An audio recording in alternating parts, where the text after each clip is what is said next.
마태복음 7장 24절부터 27절 말씀 마음을 집중하시고 함께 읽어보십니다.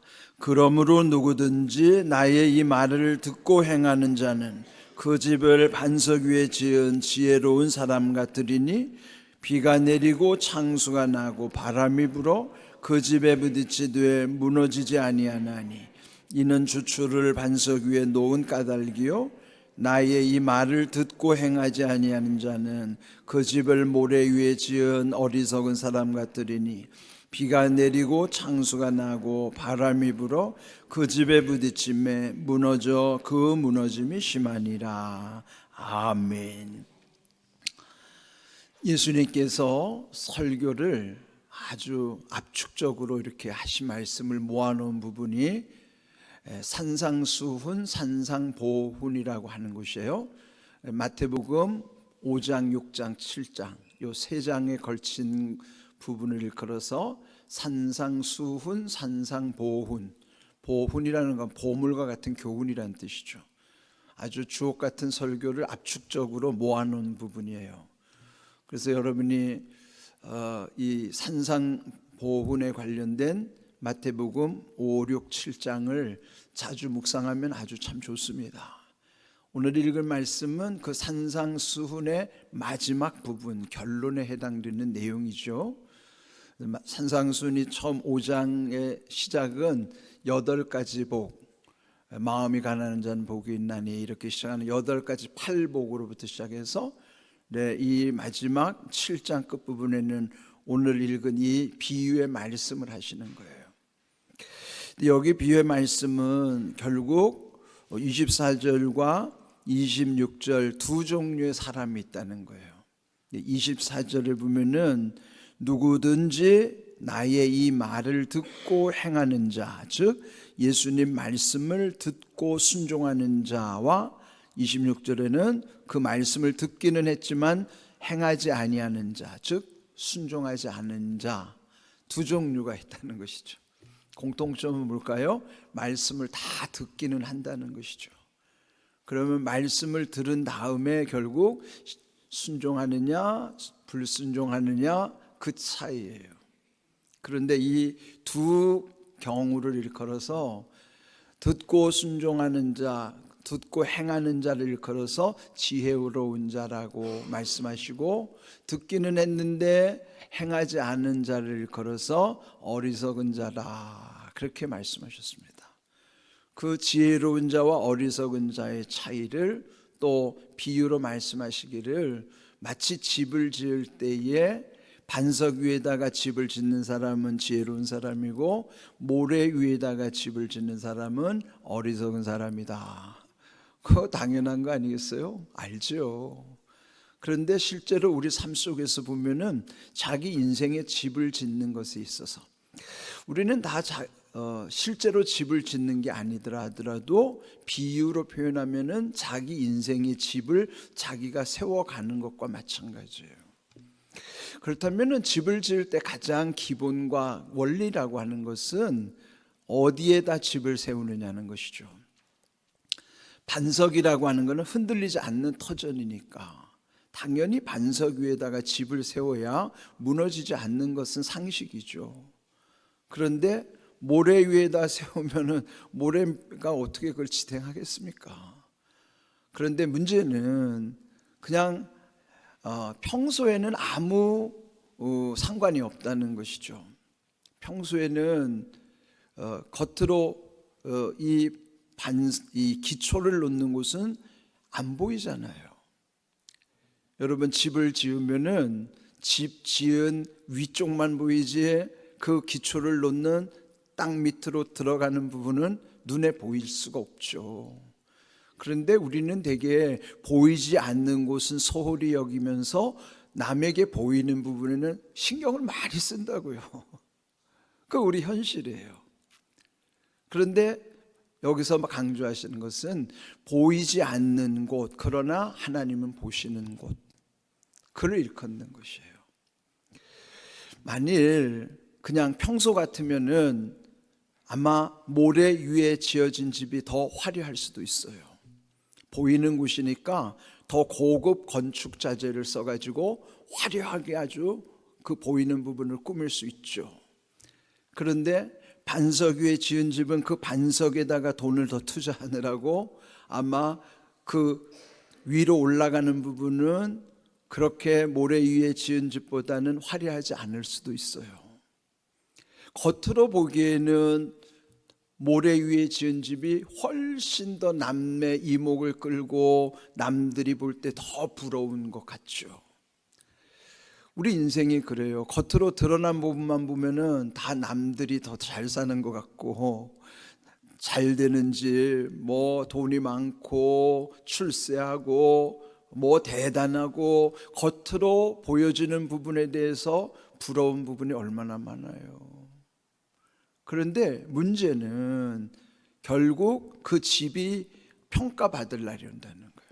그게 뭔가 하면요, 여기 오늘 참 아주 중요한 표현이 25절 보면 비가 내리고 창수가 나고 바람이 부를 때, 비가 내리고 창수가 나고 바람이 분다는 게 뭐예요? 우리 인생에 이런 때가 와요. 비가 오다가, 비 오는 것은 아마 대수롭지 않게 여길 수도 있지만은 바람이 부는, 비가 온 다음에 창수가 난다고 하는 건요, 홍수가 난다는 거예요. 비가 내리다가 그게 창수가 되고 마침내 거기에 바람이 부는, 태풍이 불어올 때, 그때 이 집이 견뎌내느냐가 중요한 거예요. 그러니까 우리 인생이 고난을 겪어보면 알잖아요. 고난을 겪어보면은 그걸 이겨내는 사람이 있고 쉽게 무너지는 사람이 있어요. 겉은 화려한데 왜 쉽게 무너질까? 기초가 문제죠. 보이지 않는 곳에 반석 위에 지은 집은, 반석 위에 세워진 인생은 비가 내리고 창수가 나고 바람이 불어도요 끄떡없어요. 힘들기는 하겠죠. 그러나 그 모래 위에다가 집을 지어서 화려해 보이고 남의 이목을 끌었을지는 몰라도 결국 고난 가운데 그 인생은 마지막에 그 공든 탑 무너지고 마는 거예요. 그래서 우리는 오늘 여기 주신 이 비유의 말씀 속에서 내 인생의 집은 지금 어떻게 지어지고 있는가? 만약에 내가 지금 보이는 곳에만 이 화려한데 기초가 부실하다 그러면 이 기초를 보강해야 돼요. 기초를 다시 튼튼하게 해야 그 인생 무너지지 않는 거예요. 마지막 무너진다는 것은 죽음 앞에 무너지는 겁니다. 죽음 앞에 안 무너지는 인생이 어디 있습니까? 마지막 죽음 앞에는 다 무너지는 인생이에요. 무너질 수밖에 없는 인생. 그러나 무너지지 않는 인생이 뭘까요?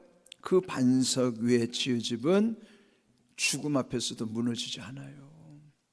소망 가운데 든든히 끝까지 설 수 있는 그런 인생을 살아간다고 하는 것, 그것이 오늘 이 마지막 산상수훈의 결론입니다. 말씀을 듣는 것 중요하죠. 그러나 말씀을 듣고서 행하는 것이 더 중요하다는 것이죠. 아무리 말씀 많이 들어서 아는 것 많아요. 우리 주변에 보면 건강 정보는 엄청 많이 하는데 건강하지 않은 사람들이 적지 않죠. 건강 정보는 뭐 의사 선생님들만큼이나 아주 환히 알아요. 어떤 좋은 음식을 먹어야 되고 무슨 운동을 해야 되고 뭐 규칙적 생활, 아무리 많이 지식을 안다고 해도 그렇게 내가 행하지 않으면 그 지식이 무슨 소용이 있겠어요? 아무 소용이 없는 것이죠. 그림의 떡이라는 것은 먹을 수가 없잖아요. 실제로 먹어야만 내게 유익한 것처럼 말씀도 마찬가지예요. 말씀은 그냥 듣는 것으로만 귀를 즐기고 그냥 위로받는 차원에서의 말씀으로 여긴다 그러면 그 사람에게는 그 말씀의 위력, 말씀의 능력은 경험할 수가 없는 거예요. 정말 말씀의 능력을 경험하려면 그 말씀대로 내가 살아야 하는 거예요. 행해야만. 그럴수록 우리의 집이 더 견고해지는 거예요. 그리고 그 위에 올라가는 모든 우리 인생에서 하고자 하는 일들이 헛되지가 않는 것입니다. 그러면 여러분이 기초라고 하는 것, 반석 위에 또는 모래 위에 그 세워진 집에 그 반석과 모래라는 것은 결국 우리의 보이지 않는 부분, 마음이기도 하고 결국 그 안에 자기 믿음의 상태이기도 한 것이에요. 내 믿음이 반석 위에 세워진 믿음인가, 내 믿음이 모래 위에 세워진 믿음인가, 이거 잘 돌아보셔야 돼요. 그렇게 할 수 있는 건요, 내가 현실에서 고난을 당할 때 내 모습을 보면 압니다.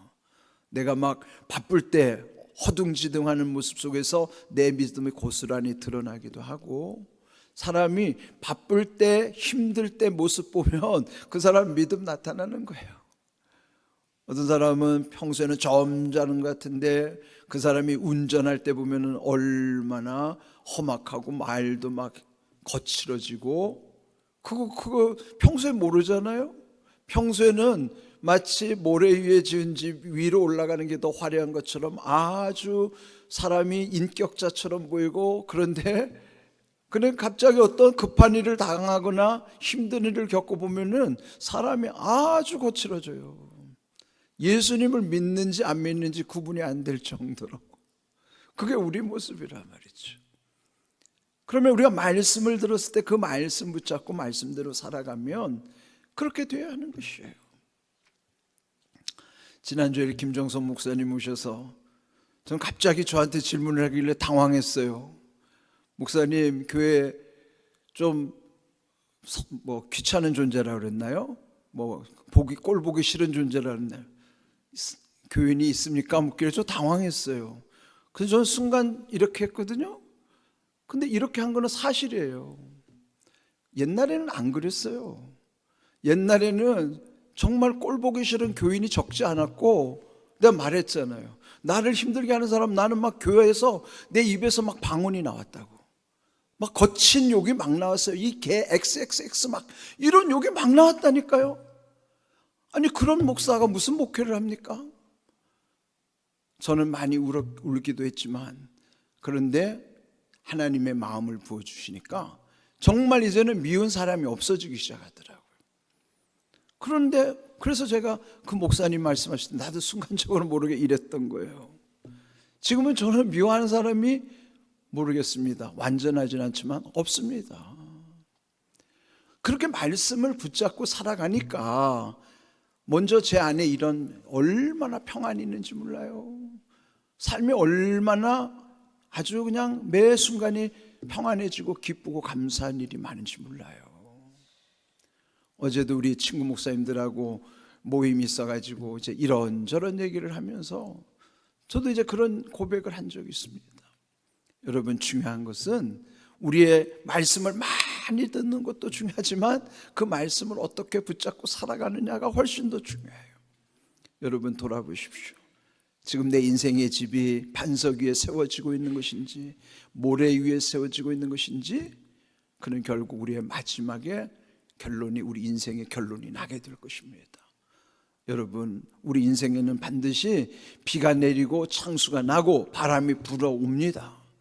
결국 그때 내 인생의 집이 무너지지 않아야 되는 거예요. 오늘 여기 주신 귀한 말씀을 귀하게 새기고, 그러면 여기에 이 반석이 무엇을 의미하는 것인가? 고린도전서 10장 4절 바울은 어떻게 우리에게 설명하고 있는가 함께 읽어보시겠습니다.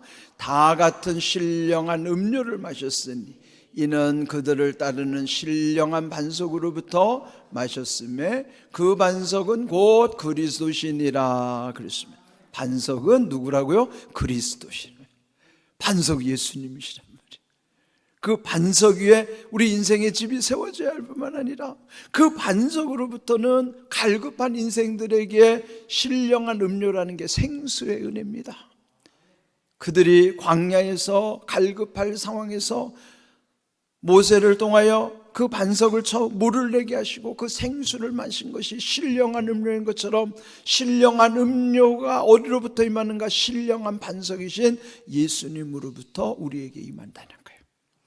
갈급한 인생은요, 반석 위에 세워지는 집 가운데 늘 그 생수의 은혜를 공급받을 수 있기 때문에 갈급한 세상에서 늘 하나님의 은혜를 경험하며 살아가게 되는 것입니다. 여러분, 비록 겉으로 드러나는 부분은 화려하지 않을지라도 보이지 않는 부분이 든든히 설 수 있도록 반석 위에 세워져야 되는 거예요. 겉으로 드러난 거 화려함에만 속지 마십시오. 그 화려함 속에는 모래 위에 지은 인생들이 얼마나 많은지 몰라요. 그러나 겉으로는 투박하고 비록 볼품이 없어도 비가 내리고 창수 안 하고 바람이 불어도 끄떡없는 반석 위에 세워진 인생이 되셔야 됩니다. 이런 귀한 은혜, 우리가 그 소망 가운데 반석이신 예수님, 그 위에 우리 인생이 세워진 것을 믿고 그리되려면 어떻게 할까요? 말씀을 들으면 그 말씀을 순종하는 거예요. 행하는 사람이 될 때마다 그 인생이 반석 위에 세워진 인생이라는 거 기억하십시오. 오늘도 말씀을 듣고 행하는 자에게 주시는 은혜와 복을 여러분들 사모하면서 말씀대로 이루시는 은혜를 누리시기를 주님의 이름으로 축복합니다. 아멘.